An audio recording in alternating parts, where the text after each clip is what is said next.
Assalamualaikum warahmatullahi wabarakatuh. Sabahul khair. Kaifa halukum jami'an? Alhamdulillah. طيب قبل نبدأ درسنا في هذا اليوم هيا بنا نفتح تعليمنا بقراءة البسملة معا. بسم الله الرحمن الرحيم. أيها الطلاب الأعزاء، في هذا اليوم سنبحث عن أقسام الكلمة. Pada pertemuan hari ini kita akan membahas pembagian kata dalam bahasa Arab. Oke, sebelumnya ada yang tahu ada berapakah pembagian kata dalam bahasa Arab? Ahsantum, ada 3. Apa saja? Isim, fi'il, dan huruf. Ya, mungkin sebagian dari kalian sudah ada yang tahu dan paham ya terkait istilah-istilah tersebut. Namun yuk kita simak kembali, kita perhatikan kembali, kita belajar bareng-bareng lagi terkait taqsimul kalimah, pembagian kata. Mubasyaratan na'am. Ista'idtum? Baik, mubasyaratan. Yang pertama, isim. Apa itu isim? Ismun huwa kalimatun yusamma biha syakhsun aw syai'un akhar. Isim adalah kata yang digunakan untuk menamai seseorang ya atau sesuatu yang lainnya. Apa itu sesuatu yang lainnya?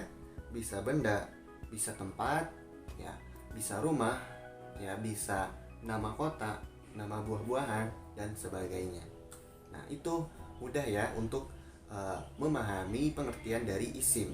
Kemudian apa contohnya? Masalan, Sa'idun.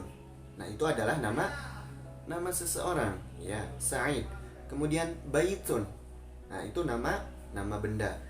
Bagaimana cara mengetahui bahwa suatu kata itu dikatakan isim? Ya, ada tanda-tandanya. Kita coba pelajari satu persatu. Yang pertama itu biasanya diawali huruf jar. Ya, misalnya bismi. Oke, kita lanjut. Tanda yang kedua itu ada tanwin. Ya, biasanya isim itu pasti bertanwin. Ya, contohnya baitun. Nah, baitun. Kemudian sa'idun. Nah, itu ujung-ujungnya pas cirinya itu ada tanwinnya. Seperti itu. Lalu an-nida, ya, itu panggilan. Ya, contoh misalnya ya Robbi. Nah, di situ Robbi di situ adalah isim. Kemudian al, ya, al diawali huruf al. Misalnya di sini ada contoh ar-rahmanu. Nah, itu kan di awalnya ada alif lam. Contoh lainnya alhamdu. Nah, itu adalah isim. Lalu yang kedua itu ada fi'il. Ma huwa fi'il? Fi'ilun huwa kalimatun tadullu ala hadatsin muqtaronin bizaman. Jadi fi'il adalah kata yang menunjukkan kejadian bersamaan dengan waktunya. Jadi misal nih, saya telah makan, telah minum, akan makan, akan minum. Makanlah, minumlah. Yaitu termasuknya kepada fi'il dalam bahasa Arab. Nah, fi'il dalam bahasa Arab itu ada 3 macam ya. Ada fi'lul madhi, digunakan untuk kata kerja masa lampau. Contohnya kharaja, ya, artinya telah keluar. Doroba, telah memukul. Zahaba, telah pergi. Itu untuk fi'il madhi. Kemudian fi'lul mudhari'. Fi'lul mudhari' kata kerja yang digunakan untuk kejadian yang sedang terjadi atau yang akan datang. Contoh yakhruju, ya, yakhruju itu artinya akan keluar atau sedang keluar. Kemudian tadribu, ya, akan memukul atau sedang memukul. Lalu yang ketiga fi'lul amr. Ya, fi'lul amr itu dalam bahasa Indonesia itu kata perintah ya. Contohnya ukhruj, artinya keluarlah. Kemudian idrib, pukullah. Dan idhab, pergilah. Seperti itu. Nah, lantas bagaimana cara mudah untuk mengetahui bahwa suatu kata dalam bahasa Arab itu disebut fi'il? Nah, ada cara mudahnya, yaitu dengan mengetahui ciri-cirinya. Apa saja? Langsung yuk kita bahas.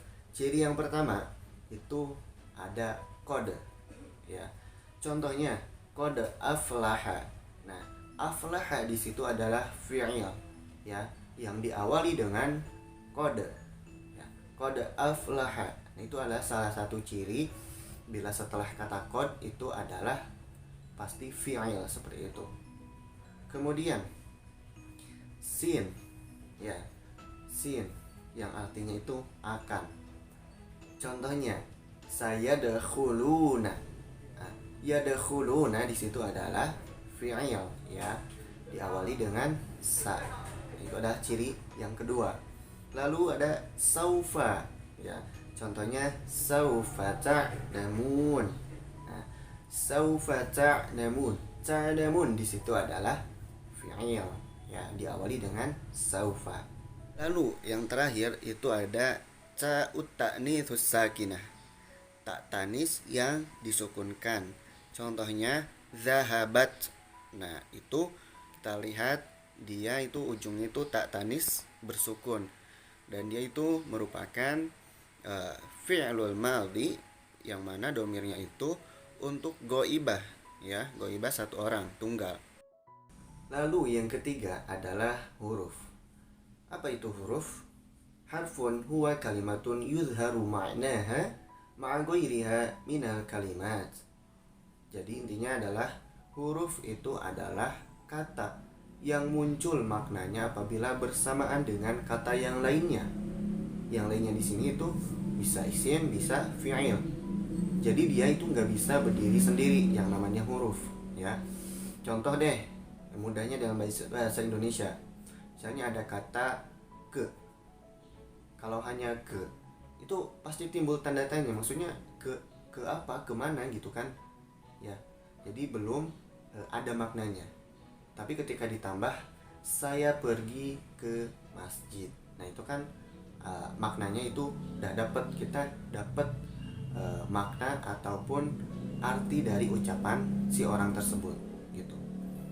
Dalam bahasa Arab misalnya huruf itu ada ila, min, wa, kemudian hatta, kemudian apalagi an dan sebagainya. Oke, sekarang kita akan coba untuk menganalisis sebuah jumlah dalam bahasa Arab. Kita tentukan apakah dia termasuk isim, fi'il, atau huruf. Yuk kita bahas bersama-sama. Di sini yang pertama itu ada Zaidun yadhabu ilal madrasah bid-darrajati. Oke, kita mulai dengan Zaidun. Zaidun, apakah dia isim, fi'il, atau huruf? Ya, dia itu termasuk kepada isim karena itu adalah nama seseorang. Lalu lanjut, yadhabu, yadhabu. Apakah isim, fi'il, huruf? Iya, yadhabu itu adalah fi'il. Kemudian ila. Nah, ila di sini termasuk kepada huruf, ya, karena dia tidak bisa berdiri sendiri. Ya. Kemudian al-madrasah, ya, isim karena diawali dengan huruf al. Itu ciri-cirinya. Lalu yang terakhir, bukan ya, belum yang terakhir. Ada bi, ya, bi termasuk kepada iya yang tidak bisa berdiri sendiri, huruf. Kemudian terakhir ada rojah, iya termasuk kepada isim. Sahlan, na'am. Oke, itulah penjelasan sedikit dari Bapak. Apabila ada sesuatu yang belum dipahami, boleh kalian tanyakan di grup WA, ya, ataupun di e-learning, ya. Oke, setelah ini lanjutkan menonton video pembelajaran yang kedua, ya. Materinya itu tentang al-arqam, ya, angka-angka.